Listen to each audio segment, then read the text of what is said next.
Civil War veterans mostly. Folks who wanted to talk about the war all the time and to anyone come along. Wanted to tell how if good old Robert E. Lee had just done a little of this instead of a little of that, we niggers would still know our place down on the farm, and when we didn't know it, whippings was needed now and then just to keep us straight, 'cause our minds was like a child's mind.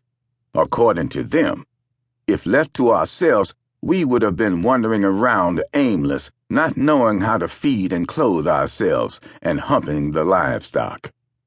On this day, I wasn't thinking much on that kind of thing, though. I was just enjoying myself, walking along, going to Wilkes Mercantile and General Store and Emporium to buy some things with what little money Pa had on hand from selling taters and maters last year. He had clung to that money tight as a crow to something shiny, but finally some of the staples had run low, and I was going to have to buy enough of those to last us until he brought in the next crop. All of it growed on land we owned, free and clear, which for colored was as rare as a ride down Main Street in a buggy with fringe on top and white people standing on either side of the street waving and cheering. It was a white woman that led to the trouble. I was traveling along, my empty sack hung over my shoulder, thinking how I hated to have to go to the back of the Wilkes store and stand there with my sack in hand till old man Wilkes or his son Royce decided they would ask what it was I wanted. Then try and sell me the worst of the meal and flour for more than it was worth. I was supposed to sort of shuck and yuck with him until I got as good a deal as I could get without appearing uppity or pushy. It was a thing that wore a man out, young or old, but it was part of survival training. I never got to the store. I decided on a shortcut, took a back alley, and come to a split between the handful of buildings that made up the town and walked past a backyard where a white woman was hanging out wash.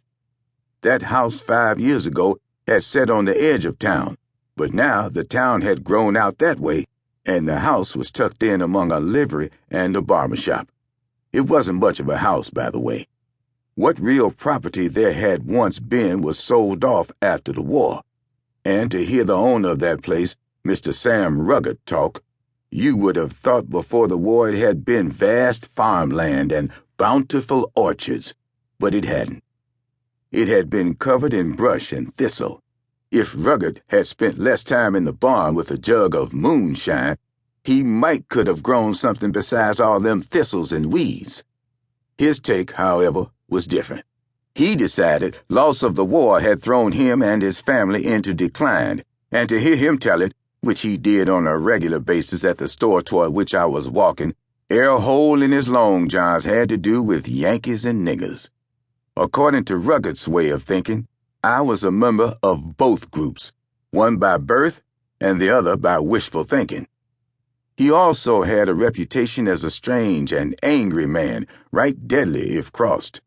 His hovel was always patched over with animal skins he was curing against the outside wall, and the roof sagged on one side and had a tarp stretched over it where some shingles should have been laid. As I come along with my empty sack, I turned my head to see this young red-haired woman of generous but well-contained construction at the wash, hanging clothes on the line, clamping it there with clothespins. I knew this woman by sight, if no other way.